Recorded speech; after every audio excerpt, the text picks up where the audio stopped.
안녕하십니까. 지난주에 한게 8장 거기 했죠. 148까지 했죠. 지난주에 했던 마지막 부분과 앞부분에서 나오는 게 이제 일반인들한테 임재력을 보지 않고 임재력 강의도 한 번도 안 들었지만 불교계에 아니면 심지어 불교계 아닌 사람들도 워낙 유명한 수거에서 보사생활처럼 된 게 바로 수처작주 입처대진이란 말이었어요. 그게 처음 나왔던 부분이 바로 지난주에 했던 그 쪽에 그 얘기가 나왔어요. 그래서 이제 결국은 특별히 뭘 해야 할 것이 없는데 이제 수처작주라는 말이 이제 그냥 직역을 해서 여기서 어느 곳에는 주인이 되라 이런 얘기인데 이것도 이해가 잘 안 될 수가 있어요. 주인이 된다는 게 도대체 뭔 말인가? 다른 말로 바꾸면 어떤 말이 될까? 주인이다. 수처작주라는 말이 수처 따를 숫자야. 수처 장소에 따라서 가는 곳마다 이렇게 해석을 하죠. 작주 주인을 만들어라. 작주라면 내가 주인이 되라 이런 뜻이거든. 주인이 되라. 그런데 그 주인이 된다라는 게 뭔가를 생각을 해서 주인으로 산다라는 게 뭘까? 한번 생각해 보세요. 주인이 된다는 게 뭐예요? 근데 저는 이제 이 임재록하고 옛날 어록이나 이제 고전들을 보다가 미국에 와서 일을 하면서 이제 보험회사하고 그다음에 LG를 하다가 보면은 그쪽에서 영업 사원들한테 자기 개발서라든가 세일즈 기법 같은 거를 이제 교육을 하면서 이 시스템을 보면 그렇지 되게 인기가 있잖아요. 자기 개발 소프트웨어가 따로 있을 정도로. 근데 그 중에 이제 좀 비슷한 제목으로 제일 많이 나오는 게 뭐 부자들의 습관, 백만장자의 습관 이런 비슷한 제목들이 많이 있잖아요. 그 중에 그런 책 중에 아주 고전입한 고전이라는 말은 게 스티븐 코비의 백만장자들의 뭐 7가지 습관인가? 그게 있어요. 그 7가지 그 내용이 첫 번째가 be proactive예요. be proactive가 어쩌면 수처작주라는 말하고 일단 말은 비슷해.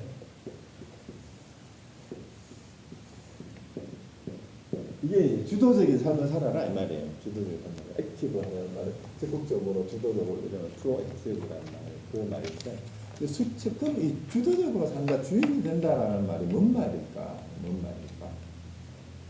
항상 내 잘난 척하고 내가 앞장서서 그게 아니고 내가 내 자신을 안다는 뜻이에요. 그냥 내가 내 자신을 알면 이 말이 내가 내 자신을 알면 어떤 경우든지 이제 말을 다르게 바꾸면 자신을 잃어버리지 않으면 어떤 경우가 되든지 자신을 잃어버리지 않으면 그게 내가 주인이 된다.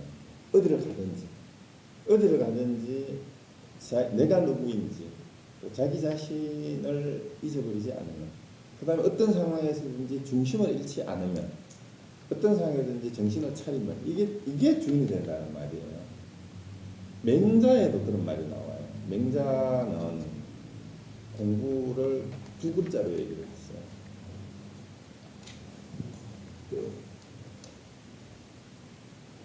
두 글자랑 3글자가 공부랑 잃어버린 마음을 찾는 거라. 맹자의 그 말이 나와요.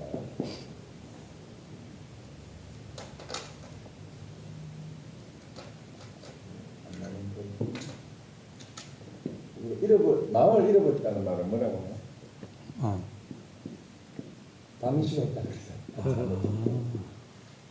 그게 마음을 놓쳤다는 뜻이 내려놨다는 뜻이에요. 마음을 방심했다, 방심했다라는 말이 마음을 잃었다는 뜻인데 맹자는 뭐라고 얘기하냐면 공부라는 건 다른 것이 아니다. 잃어버린 마음을 찾는 것일 뿐이다. 이렇게 얘기했어요. 근데 거기에 앞부분에 재밌는 비유가 나와요. 요즘 사람들은 닭이나 고양이를 잃어버리면 울고 불고 야단인데 자기 마음을 잃어버리고는 잊어버리지 뭐 찾을지도 모릅니다. 명작 부려놨어요. 요즘 애들 하는 짓이 똑같아요. 애완용 동물 고양이 강아지를 물론 그 강아지나 고양이를 함부로 하라는 얘기가 아니에요. 그런데 그거를 잃어버리거나 그게 기르던 고양이가 죽으면은 자기 부모님 돌아가신 것보다 더 슬퍼요.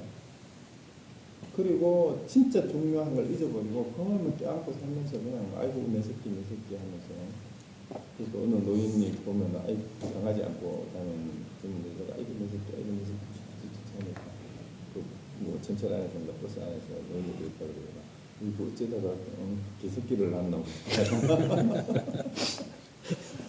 근데 그게 이제 그 애완용 동물을 키우는 사람도 비하하는 내용으로 나왔어요. 그런 건 아니고 요즘 뭐 동물을 학대하는 사람도 많고 그러니까 그건 아닌데 동물을 사랑하는 건 좋은데 애지중지에서 개나 고양이는 잊어버리고 그렇게 슬퍼하면서 자기를 잊어버리고 자기 마음을 잊어버리고는 찾을 줄은 모르는구나. 맹자가 2000년 전에 그 한탄을 했어요. 2000년 전에. 그래서 오늘날 젊은이들은 개나 고양이를 닭을 잃어버리거나 애처로하고 꿀고구고 야단하면서 자기 마음을 잃어버리거나 찾을 줄은 모릅니다. 공부란 다른 것이 아니다. 그저 잃어버린 마음을 찾는 것일 뿐이다. 이렇게 얘기를 했어요. 그래서 그 잃어버린 마음을 찾고 그래서 어떤 경우에도 자기 자신을 놓치지 않은 상황에서 고양이도 사랑하고 개도 사랑하고 근데 고양이는 이제 개보다도 사람보다도 너무 거기에 이제 애지중지해가지고 그런 것은 좀 간단한데 일단 자기 자신을 바로 찾아야 된다라는 얘기가 이제 맹자에 나오는 그 얘기 같아요. 자, 그래서 이제 수처작주라는 것은 이제 주인이 된다. 어느 곳에든지 주인이 된다라는 얘기는 내가 내 자신을 알고 정신을 잃지 않는다라는 뜻으로 이해하면 될 것 같고 그렇게 되면 어디에 있든 그것이 다 힘들다. 어디서 무엇을 하든 입체기준이라는 말이 정말 서 있는 자리라는 말 어디서 무엇을 하든 어디서 무엇을 때문에 만나든 뭐 그런 노래가 써있듯이 언제 어디에서 무엇을 하든 그것을 다 참된 삶으로서 승화시켜 나갈 수 있다는 그 얘기가 입체기준이었어요. 그래서 이제 결론이 그렇잖아요. 그렇게 되면 어떤 경계가 다가와든 상황이 어떻게 바뀌든 조건이 어떻게 바뀌든 어떤 악조건 속에서든 이 말이에요. 그런데 악조건 속에서는 사람들이 아 이게 참 힘든 상황이구나 하고 아는데 조건이 좋을 때도 조심해야 돼요. 그래서 이제 불교 공부하는 데서 선종에서는 특히 경계라는 말을 하는데 경계라는 말이 뭐냐면 쉽게 얘기하면 그 조건이라고 이해하는 게 제일 이해하기가 쉬울 거예요. 어떤 상황, 조건이나 어떤 처한 상황을 얘기하는 거예요. 네 경계가 어떠하냐 이러면은 또 안목 이런 뜻도 돼요. 네가 이 주변에 네가 처한 상황을 어떻게 파악하느냐 그게 경계예요. 그런 말 경계라고 쓰는데 어떤 경계가 다가와도 그러니까 어떤 상황이 되어도 어떤 조건이 되어도 이런 뜻이에요. 그런데 이 경계를 흔히 이제 역경 혹은 순경 이렇게 얘기해요. 역경이 우리가 모든 역경을 극복하고 뭐 이런 얘기 하잖아요. 그죠? 어려운 역경이란 말은 뭐예요? 역경이란 말이 뭐죠? 어려운 처지 이런 뜻이죠. 이게 역경이라는 거예요. 역경계라고 개자가 들어가고 있고. 근데 이 순경이라는 말을 써요. 순경은 그러면은 반대말이니까 무슨 뜻일까요? 아주 상황이 좋은 거예요. 근데 공부하는 사람한테 옛날 스님들이 역경계가 처했을 때는 누구나 어려운 상황인 줄을 알아요. 내가 힘들다 하는데 순경계에 처했을 때 조심해라 라는 얘기를 굉장히 많이 해요. 이 순경계가 뭐냐 소위 말해서 잘 나갈 때 그러니까 세상에서도 잘 나갈 때 조심해라. 위에 있을 때 올라갔을 때 조심해라. 올라갔으면 더 꼬랍고 근데 역경계에 처해서 막 진짜 꼬라박을 때 다 꼬라박아서 더 이상 망해도 망할 게 없어. 완전히 망해가지고 그러면은 이제는 더 나빠져 가야 더 나빠질 게 없는 상황에서는 오히려 희망이 있어요. 왜? 이제는 더 나빠질래야 더 나빠질 게 없으니까 좋아질 수밖에 없는 거야. 근데 순경계가 왔을 때 오히려 공부에 조심을 해라. 이제 세상에서도 그런데 이제 공부에서 순경계는 뭘 말하는가 하면 내가 공부가 잘 되고 있다고 착각하는 거예요. 야, 내가 깨달았다. 내가 도인이다. 내가 이 정도면은 내가 이제 공부가 잘 된 것 같다라고 해서 진짜로 이제 기분도 좋고 완전히 황홀해. 진짜 내가 깨달아가지고 막 극락에 사는 것 같고 이러면서 이제 자기 기분 좋은 이것을 남들한테 막 또 얘기하면서 강요하는 사람들이 있어요. 요게 이제 어떤 경우냐 하면은 이제 종교적으로 잘못 순경계를 착각하는 경우가 이제 뭔가 잘 풀렸어. 고민이 해결이 됐는데 그걸 자기 믿음의 결과로 은혜를 받았다고 이제 기독교식으로 말하면은 이렇게 해가지고 이제 내가 기도를 했더니 돈을 잘 벌어서 막 너무 좋아. 아니면은 이제 부부 사이가 너무 좋아졌어. 이런 것 때문에 이제 순경계에 빠지는 경우가 굉장히 이제 자칫 잘못하면 살기가 되는 경우가 그랬을 거예요. 그런데 그러다가 경계가 바뀌면 어떻게 돼요? 모든 다 그쪽으로 실망하고 이러는 거예요. 근데 사실은 원래 하느님이나 부처님은 이거 관계가 없어요. 자기가 역경계에 빠졌다가 순경계에 빠졌다가 착각한 것 뿐이라고. 그런데 잘 나갈 때는 믿으니까 그렇다고 생각하고 힘들 때는 이제 믿어봐도 뭐 안 된다고 생각하고 이런 식으로 종교를 갖다 잘못 붙이면 안 되는데 어쨌든 수행자들에게 순경계는 더 조심해야 될 게 이제 공부하는 사람들이나 스님들 중에도 내가 참선을 하고 있는데 뭐 부처님이 보였다는 거, 관세음보살이 뭐 꿈속에 나타나서 나를 어떻게 안내를 줬다는 거 이런 소리 하는 사람들이 순경계를 착각해가지고 그리고 도인인 것처럼 막 예언도 하고 그래서 그러는데 기독교도 그런 게 있어요. 그 고린도전서 14장에 그 얘기가 나오잖아요. 뭐 방언을 하고 예언을 하고 이런 게 나오는데 그때가 오면 그때가 언제 완전한 것이 오면 핵심인 거예요. 예언도 하고 방언도 하고 지식도 하고 그 예언, 방언, 지식은 아무 소용이 없어요. 사실. 그거는 진정한 사랑이 아니라는 거예요. 진정한 깨달음이 아니라는 거예요. 그럼 불교에서도 마찬가지입니다.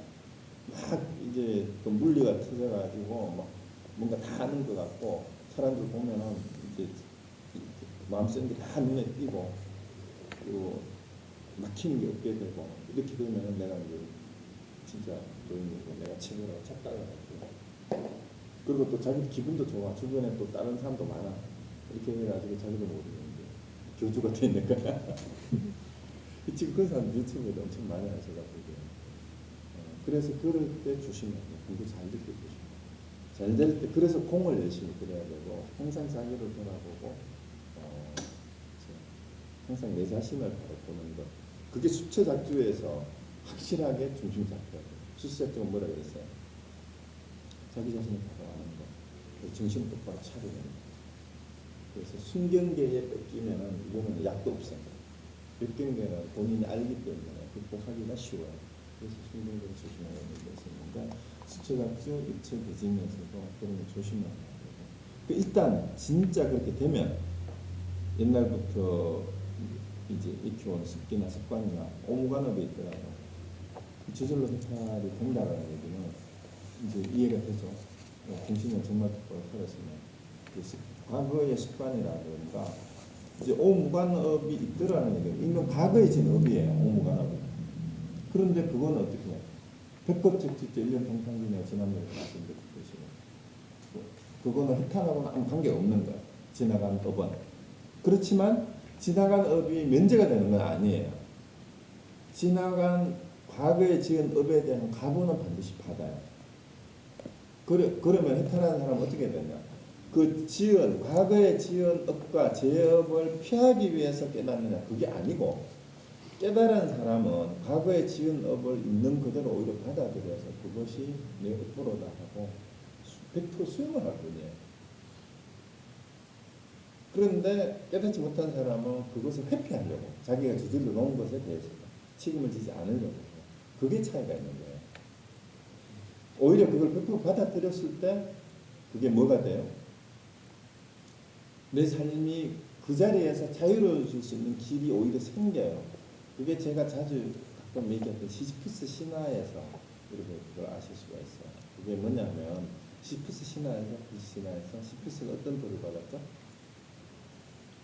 어떤 제수신에 이제 노염을 사가지고 계속해서 올림푸스 산 꼭대기까지 큰 바위 덩어리를 억지로 막 위로 올리는 흉보를 받았어요. 그래서 이 시지프스는 계속해서 이 바위를 산 꼭대기까지 위로 올려야 돼요. 근데 산 꼭대기까지 큰 바위를 이거 막 이렇게 밑에서 이제 받쳐가지고 이걸 올리면 여기까지 가면 이게 또 굴러 떨어져. 그러면 여기 와가지고 또 밀어 올려야 돼. 이거를 쉬지 않고 계속해야 돼. 무관지옥이나 똑같아 사실. 왜 무관지옥이냐? 진짜 이게 무관지옥이야. 무관지옥이 다른 게. 시지프스는 신이기 때문에 죽지 않아요. 죽지도 못해. 그러면 우리가 생각할 때 죽지도 못하고 계속 영원히 계속 이 행보를 받았단 말이야. 그럼 죽지도 못하고 이 짓을 계속 해야 되는 거야. 여러분이 그런 행보를 받았다면 어떻게 하겠어요? 차라리 죽여나 안 해. 근데 안 죽어. 못 죽어. 그럼 어떻게 해야 돼? 이 상황은? 어떻게 돌파해야 돼? 그러면 자 여기서 그래서 이제 앞부분에 실마리가 있어요. 그래서 잘 돌아봐야 돼. 제우스의 노여움을 사서 벌을 받았단 말이야. 이게 벌이야. 그죠? 시지프스는 형벌을 받은 거잖아. 근데 시지프스가 생각을 바꿔요. 이게 뭐가 처음에는 뭐가 부조리하다고 생각했냐면 이 시존 까미의 부조리 철학이 있어요. 형벌을 계속 받으면서 죽음보다 더한 형벌을 받았는데 죽지도 못해요. 이게 부조리라고 생각해요. 죽지도 내가 빠져나갈 수도 없어. 그런데 생각을 어떻게 바꾸냐면 제우스가 네가 나를 벌을 줬단 말이지. 내가 힘들어하고 내가 이 고통이다. 이 벌이 고통이다. 보람. 내가 그럼 어떻게 내가 힘들 줄 알고? 안 그래도 죽지도 않고 이게 죽지도 않고 늙지도 않는단 말이야. 영원한 시간에 도대체 할 일이 없어서 심심해 죽겠는데 아이고 이 일을 하게 하니까 이게 너무 재밌다. 밀어 올려가지고 또 내려가고 내려가면 한 번 또 내려가서 또 올려야지. 또 쫓아가요. 여기까지 올리고 이제 다 올라간다 좀 내려가 아주 쫓아가서 올려.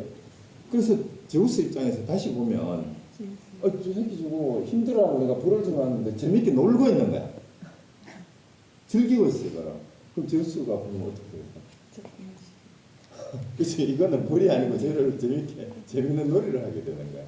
그래서 이 죽지도 못하고 어떻게 그만둘 수도 없는 이 형벌을 빠져나가는 방법은 그건 100% 수용하는 거야.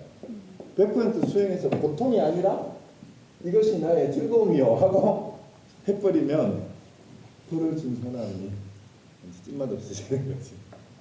이게 힘들지만 알베르 까미가 소설 이강인에서는 이 얘기를 하고 있는 거예요. 사실은 그게 이제 그 시지프스 신화를 모티브로 해가지고 얘기를 하고 있는데 이것을 한번 생각해보니까 현실에서 과연 이런 정말로 죽지도 못하고 그렇다고 그만두지도 못하는 그런 상황에 처했을 때 내가 어떻게 이 상황을 타개해 나갈 수 있을까?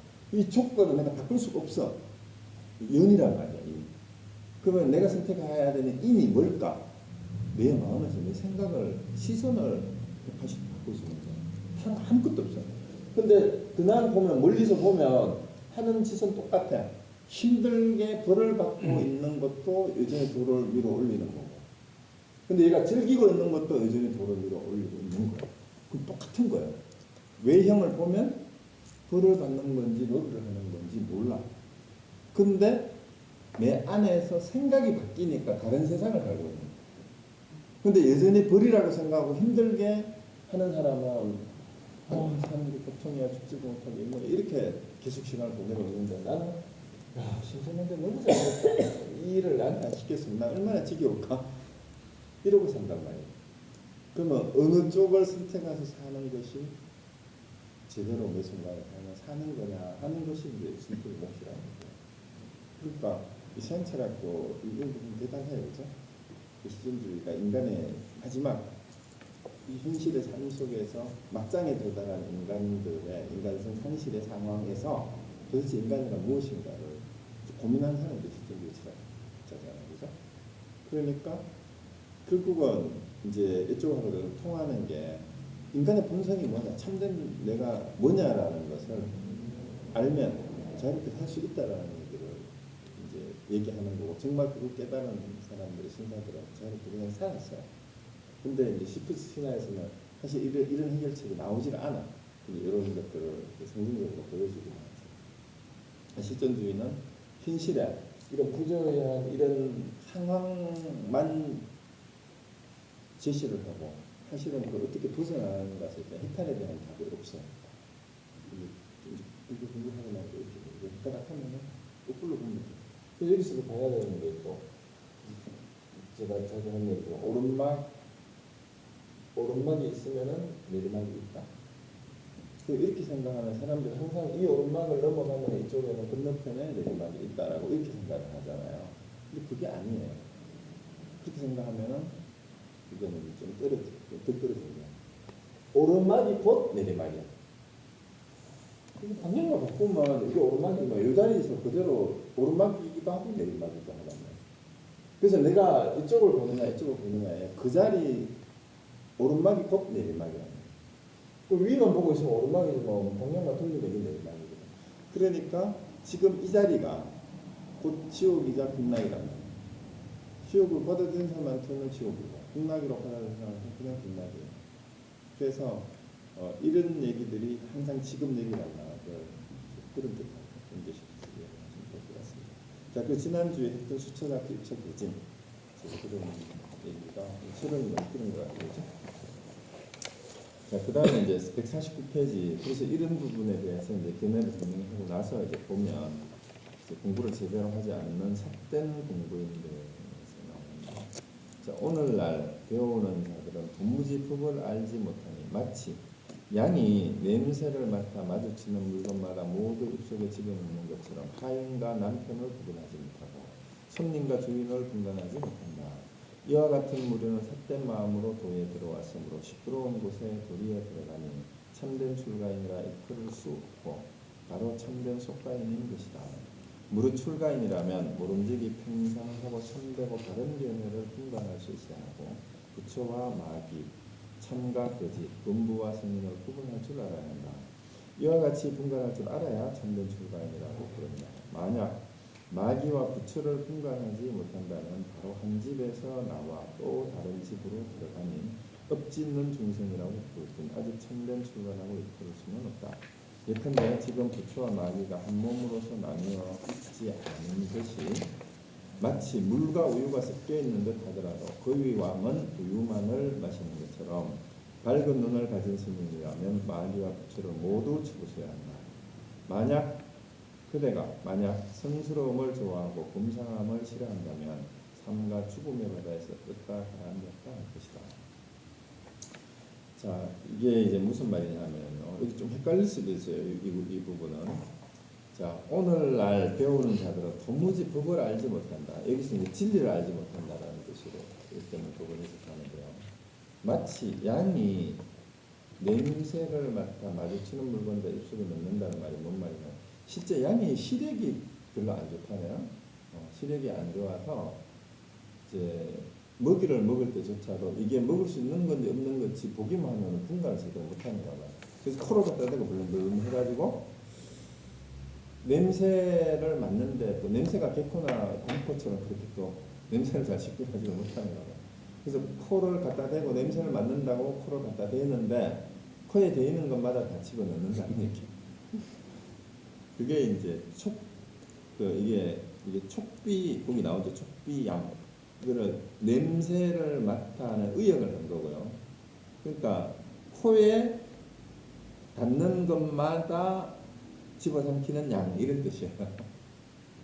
이게 뭔 말이냐면 자기식으로 이게 우리의 그 눈과 귀가 나왔잖아요. 그 안입이 선심위에 우리의 감각기관의 판단 능력이 이제 올바르지 못하다 그 말이에요. 그러니까 우리 눈도 있고 코도 있지만 사람마다 시력이 다르고 이게 후각도 다 다르잖아요. 근데 자기의 눈과 자기의 후각으로서 판단을 해가지고 이게 먹을 수 있는 거다 없는 거다 라고 판단을 하고 지 좋은 거 하여튼 지한테 코끝에 닿으면 다 집어삼킨다는 얘기가 이제 양에 대한 얘기예요. 이거는 또 깨닫지 못한 어리석은 사람이 뭐가 뭔지도 진짜 먹어도 되는 건지 먹으면 안 되는 건지도 분간을 못하는 어리석은 사람에 대한 비유예요.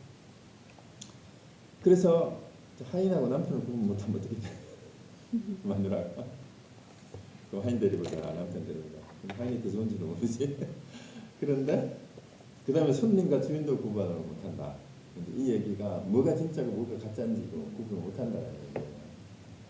근데 이와 같은 우리는 삿된 마음으로 도에 들어왔으므로 그래서 도를 닦는다 공부를 한다고 하면서 뭐가 진짜인지 뭐가 중요한지 이런 것도 모르고 이제 도 닦는다고 생각하고 이제 시끄러운 곳에 도리에 들어가면 발 많은 거를 얘기하는 거예요.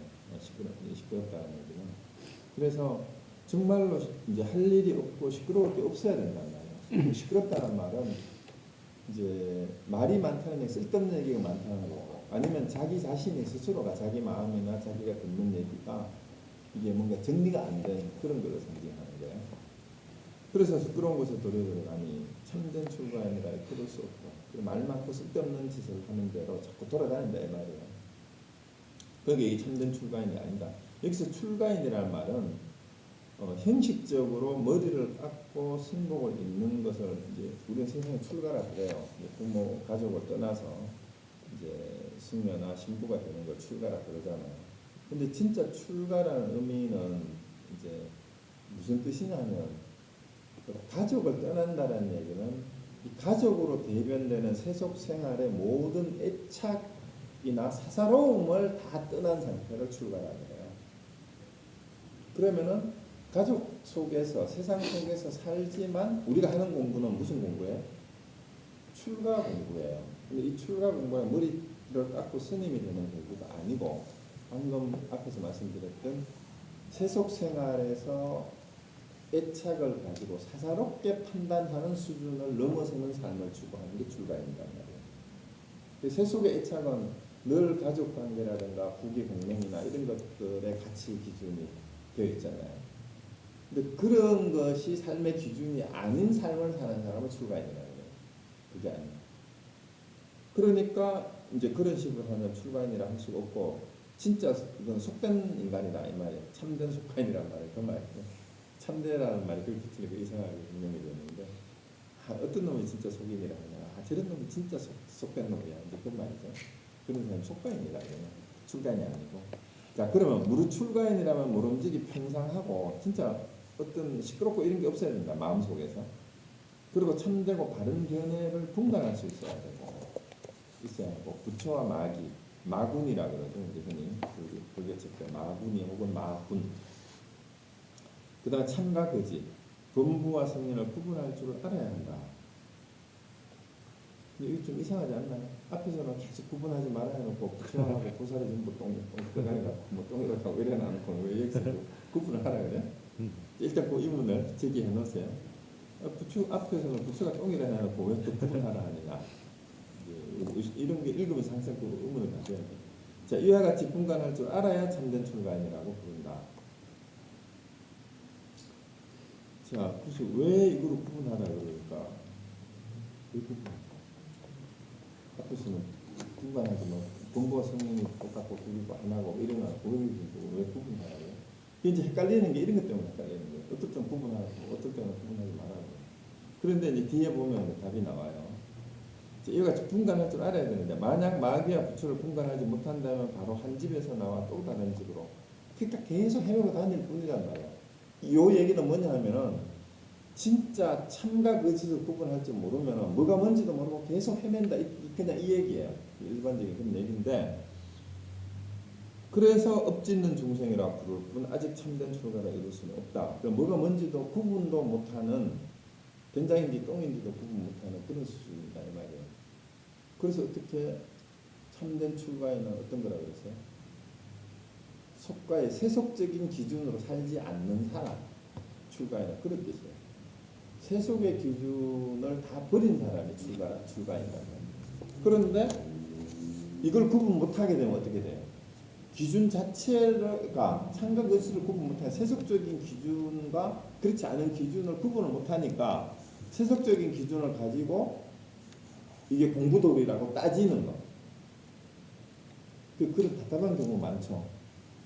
그래서 이제 뭐 융통성 없이 계율이나 이런 걸 가지고 와가지고 따지고 하는데 이런 경우 어떻게 출가인이 이럴 수가 있어 공부를 한다는 거 그럴 수가 있어 이렇게 따지는 게 바로 이런 중생들이에요. 자, 그래서 아직 참된 출가라고 볼 수 없다는 거예요. 그 수준이죠. 예컨대 그런데 그 뒤에 이제 반전이 어떻게 되냐면 지금 부처와 마귀가 한 몸으로 나뉘어 있지 않은 것이 마치 물과 우유가 섞여 있는 듯 하더라도 자, 물과 우유가 한 컵에 담겨 있어요. 그럼 이 구분할 수 있어요? 그럼 우리 몸도 어때요? 부처하고 마구니가 한테 섞여서 만들어져 있어 지금 우리가. 그 얘기는 우리 마음 속에 우리 안에 선과 악이 같이 있는 거예요. 그래서 지킬 박사와 하이드 씨가 우리 안에 양면성으로 같이 있어요. 우리 인간성 가운데 같이 있단 말이에요. 근데 그것처럼 물하고 우유가 섞여 있는데 그 위는 물하고 우유를 섞어놔도 우유만 골라 마신다. 진짜 그런가? 물하고 우유를 섞어 놓으면 물은 안 먹고 거기에서 우유만 골라 마시는 게 거기라는데 진짜 그런지 이게 비유로만 보이나 모르겠는데 혹시 생물학이나 동물을 잘 아니까 진짜 그래요? 선생한테 물어봐. 그걸 선생한테 물어봐요. 근데 이제 이 선의록에는 그렇게 비유를 해요. 어쨌든 거기는 물하고 우유를 섞어 놓으면은 이게 우유만 마시고 우유만 빨아먹고 물은 남긴다네. 천만인지 아닌지 모르겠어요. 근데 그 이왕은 여기서 비유가 깨달은 사람, 출가인에 대한 비유예요. 아무리 섞어놔도 진짜와 가짜를 구분할 줄 안다라는 뜻이에요. 그래서 그 이왕은 우유만을 마시는 것처럼 밝은 눈을 가진 스님이라면 마귀와 부처럼 여기서 이제 반전이에요. 밝은 눈을 가진 사람이란 마귀와 부처럼 모두 처부수한데 이게 말이 안 돼요 문장이.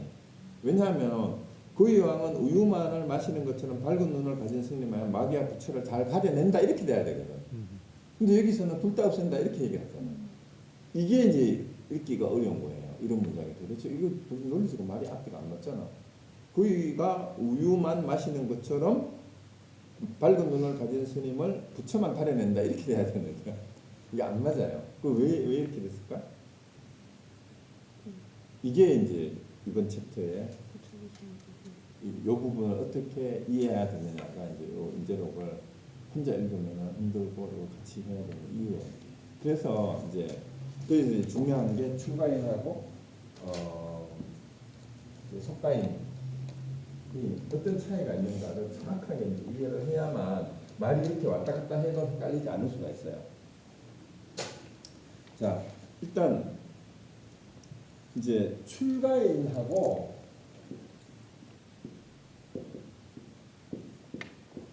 속가인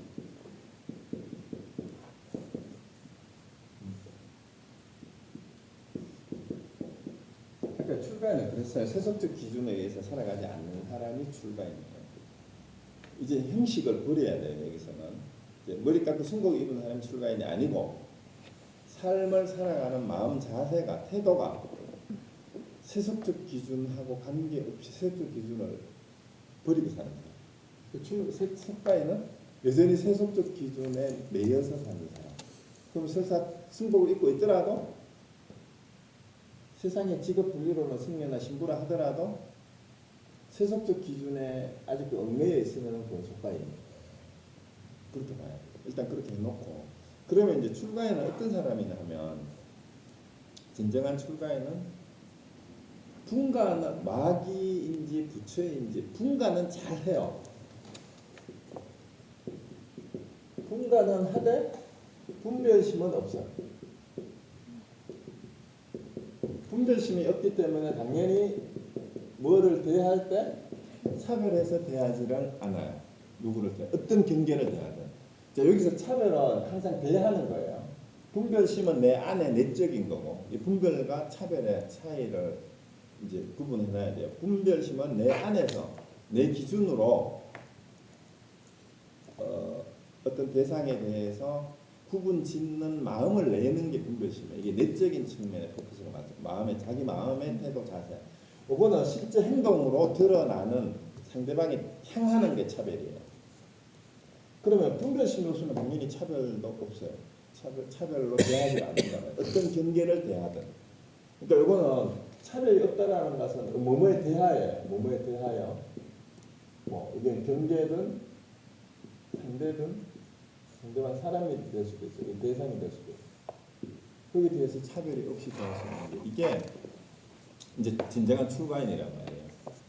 그렇기 때문에 자 분간은 했지만 여기서 뭐예요? 분간은 했지만 성이다, 속이다, 부처다, 마군이다, 참이다, 거짓이다 대한 뭐예요? 이 구별을 대상할 필요가 이 둘 다 없애는 거예요. 모두 없앤다는 말, 그 말이에요. 모두 없애. 둘 다 없앤다는 말, 둘 다. 분간은 하지만 이 둘 다 없앤다는 말은 뭐냐 하면은 성이다, 속이다, 부처다, 마군이다라는 상을 갖지 않는다는 거예요. 분간은 하지만 부처다, 마군이다, 참가, 거짓이다, 중생이다, 부처다, 범인이다, 뭐 분부다, 성인이다라는 상을 갖지 않고 차별 없이 대한다라는 그 말이죠. 이게 출가입니다. 분간은 하지만. 그런데 속가인은 분별심만 있는 거예요. 이 속가인은 항상 분별심이 있어요. 분별심이 있기 때문에 분별심만으로 제대로 분간을 하지를 못해요. 이게 앞서야 돼요. 항상 순서를 바꾸는 이유가 있어요. 분별심이 앞서기 때문에 분별심만으로 분간을 하지 못하고 제대로 못하고 그리고 이제 자기 기준으로 이 말이에요. 분간도 하지 못하면서 이 분별심으로 이 말이에요. 분별심으로 성과 속, 부처와 마군이 거짓과 참을 상으로 나누는 거예요. 이게 상으로 나누고.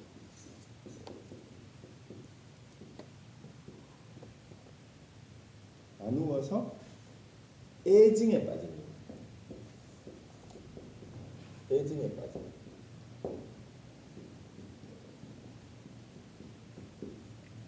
이게 이제 그 TPG 나오잖아요. 그대가 만약 성스러움을 좋아하고 범상황을 싫어한다면 그 한자가 맨 밑에 줄에 원문 보세요. 150페이지에 여약 애성증범이에요.